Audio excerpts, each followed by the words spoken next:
house. And then the other one was my folks' farm, which is a mile south of Irving. Oh, south, okay. So, and that was where you could go across the bridge down at Irving. So, Do you remember any of the nicknames of some of the people that you can share with us? Goose, And who was Goose? that was Oscar Weir. Oh, oh, Gooseneck yeah. was Bob Lee. His was just Bob, wasn't it? Yeah, Lonnie Reed. he didn't really have. Did you work with any of the Everett Merks? Didn't his father work down there also? He did before I went down. Okay. That is, before I started in the plant, even. Well, he worked out there, but he was upstairs in the mill department. Okay. But he never did work in the mine. Was Wally Pitney, did he work Yep, out there when he you did. were? Okay. Him and Wayne Weitzel was the driller blasters. The blasters. Yeah. And so they would do this after you. They In the drilled evening? they drilled and fixed it so it would before while the others were working there, but it didn't blow until after everybody was got out of the mine. And They'd they, work all day getting rooms ready to shoot. In other words, they'd load them and wire them, and just so that, and then run their wires out to a point where they'd hook onto others and lead away from the face a little ways. And they'd set that up, and then when we got ready to go, why, they would touch them off with electric blasting. And it'd make an awful racket. At one time they had two shifts down here, right? Yeah. And the one would go in at 7 and get off at 3 or 3:30. The other would go in at 3:30 and get off at 11 or 11:30. Yeah. And they couldn't blow until after the second shift was gone. Lots of times when they got back down there about 7 in the morning, it was still a little hazy. It hadn't completely settled. Pretty strong, and it was good for a dynamite headache, oh, and there's nothing like it. and hard to get rid of, huh? You bet. Yes. About the only way I could get rid of one was to lay down and sleep. And, you just don't fall asleep with one of those headaches. But when I'd wake up, it'd be gone. I'm curious what kind of exhaust fan where does the exhaust fan come out? I mean, another part of the land away from the plant, Yeah. into the shaft, or Yeah, what? Or the, If you notice, when you go to the graveyard, for instance, there's a fan on the road out west of the plant. It's just like a house, isn't it? It's just a little, oh, it looks like a house. yeah, A little Oh. house, just like a little coop or something sitting there. Okay. And the fan, it comes up through that. and then the other one that we had was down east of the plant, in the bottom. Next to that creek. Kind of south of Bach's house. No, Or no? west. South and west of Bob's house. South of, okay. Hmm So those are still out there now, Yep. probably. Okay. I think they are. I haven't looked. Yeah. I think that they've added another fan. I'm not sure. But they had fans going in the mine, didn't they? Yeah. And they also had breakers or things that would direct the fan, direct the air. Mm-hmm. Like what? Was it canvas or what was it? Well, some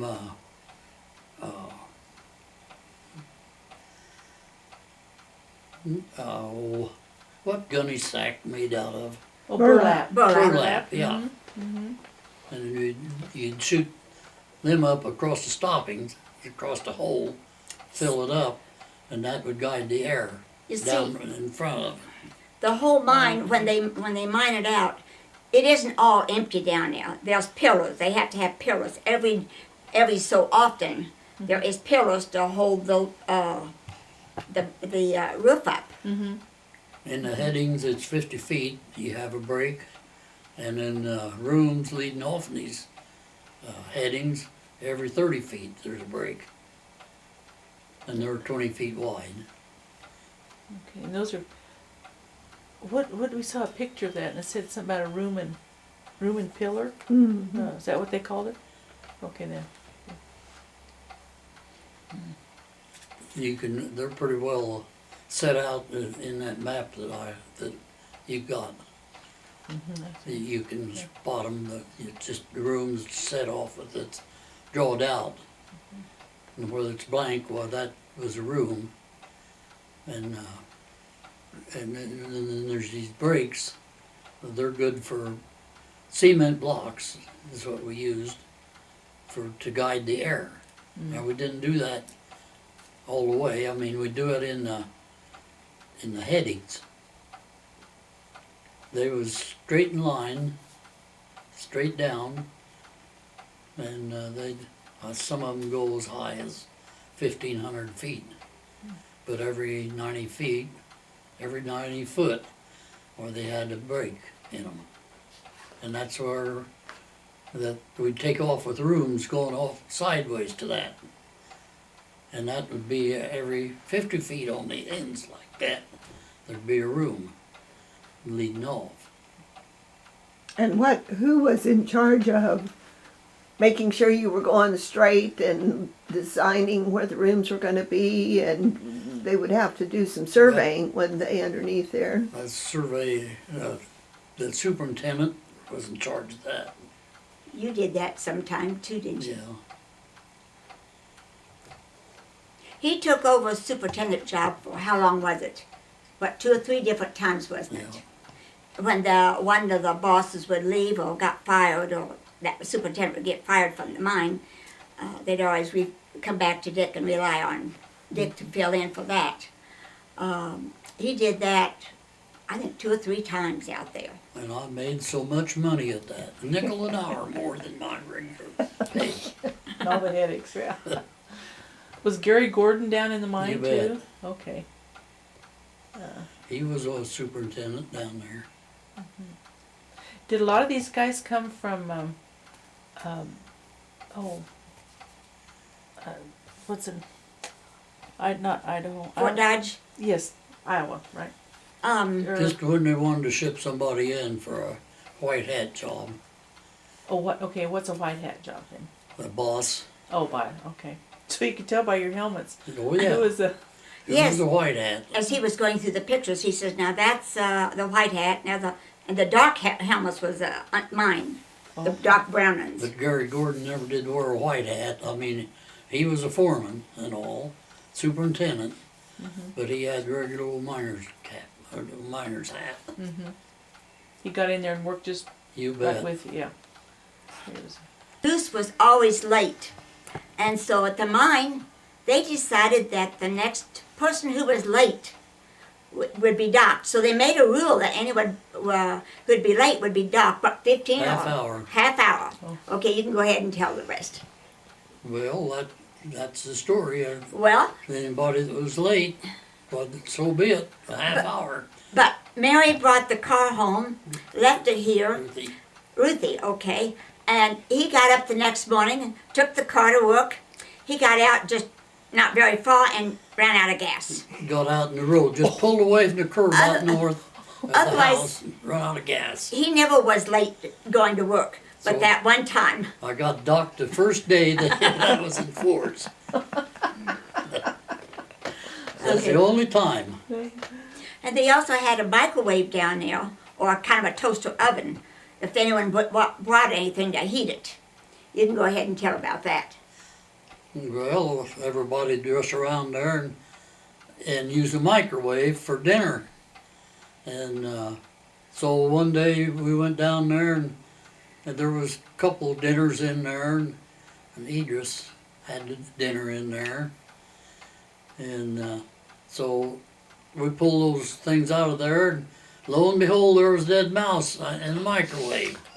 In the So- back of it. We all throwed our dinners out in a basket, and Idris ate his. Did Idris have a nickname? This Typho, Oh, Ty. T4, And then which boss was it that let off some dynamite in the old part? well, that was old. Pet? No, that was Gary. Gary, okay. Oh. He rounded up some dynamite in the old area the see, dynamite don't always go off, all of it, 100%. And he rounded up some of it that never went off. So he takes it off to place and he fixes it up and touches it off. And then bang, and it was all working back there. And we were all excited about what happened. Well, come to find out, lo and behold, Gary had touched off some old sticks of dynamite. And we really give him a talking to. Yeah. As he went past each one of them gave a piece of his mind because that they figured something happened. Uh-huh. And you don't do that without letting everyone know down there, because it's just like one family. They look out for each other. And then also, what about that drill going down the slope? I got pictures of that. But they ordered a new drill and blasting drill, and they got it there from Joy, and it sat out in the yard for a few days, so we decided it's time to take it in the mine and put it to work. So lo and behold, they got it over there and got it all hooked up. They hooked the old cable to it from the old man trip that we had. They put a new cable on that. Well, we used that one, and then they run log chain around on the drill that would hold it back to this cable, and payloader was way out around the building, and so then they ease the drill down and back up the loader, or back up the man trip, or no, the high loader, and ease it down, and so it got started down there, and it was going along pretty good, and pretty soon the chain broke, Oh, God. and it turned that drill loose on that slope. Well, needless to say, I don't know how fast it went down, but probably 40, 50 mile an hour, and it went down there and went out over the crusher. There's a big old I-beam in there. That one wheel run out on that, and the other wheel was on the foundation around the crusher, and that kept it from going head first down in the pit of the crusher. And, it didn't do much to the drill, really, but it sure did set off a lot of thoughts. See, Don Hook was the one at the crusher, wasn't he? Yeah. And Luckily, where was he? he was back of there, back in the area where, out of the road. Oh. Luckily, he was safe. And he had been over there several times looking up the slope, wondering how things was going, and said, oh well, I guess they'll make it. And so he went back over and into the little room right next to the slope, and that thing cut loose, come down the slope. Wow. What about you was telling about when Sonny Mick jumped through the curtains? This is fun, the things that they pull down here. We drove those little shuttle cars. Bob Lee and I was on them then, and old Sonny Mick, we had a curtain right there by the where we unload, and he jumped through the curtain one day at old Bob Lee, and it scared Bob to death. Needless to say.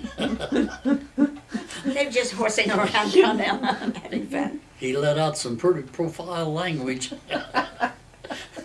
and dared him to ever do that to him again. Also tell about when Goose was working underneath of a machine. Yeah, he was working underneath the loader head, and Dave Payshaw was the boss. He told Oscar to get out of there and put a block under the head. And Oscar said, well, I'm about done. And so he just went on working, and Payshaw says, I told you get out of there. And he never come out. So Payshaw just grabbed him by the feet and drug him out of there. He said, I told you to get out of there, and that's just what I meant. Put block under that head. And Goose had some pretty unfavorable language then, but anyway, he blocked the header up. And who was it that tied Oscar's shoestrings together? Oh, was he taking a nap? No, he was underneath the loader like that, and underneath of it, all that was there was his feet sticking out. And so they slipped up there and took his old shoestrings, untied his shoes, and then tied those together. Tied the feet together. And so Oscar got done working under the header, and so he went to get out of there. Well, he couldn't hardly wiggle enough to get out from under there because it was close quarters, and you just wiggle your feet as you can. Well, he couldn't.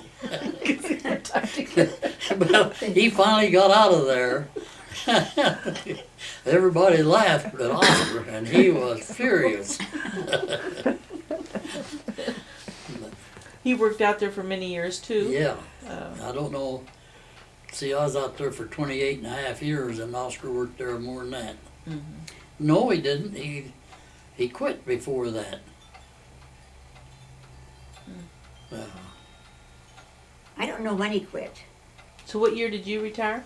And Well, either December 31st of 89 or January 1st of 1990. Okay. Yeah. Okay. End of the year. End of the year. His birthday is in June, and he finished the year up. And then he went on Social Security. We got his first Social Security check when he was still working full-time out there. And then that way, 1st of January, Medicare backed up and picked me up on the first day of January, so we didn't have to have any insurance in between. So they have pretty good benefits out there, don't they? they do now pretty fair. Pretty fair. The only thing is they don't have a Medigap insurance. They'll pay good for the insurance, but it's a deductible, and you've got to have something go with it, or else it makes your insurance kind of high. Was Ed Kittner, who was the overall person in charge out there when you were working? Wouldn't have been Ed Pert. Kittner. Peart. No,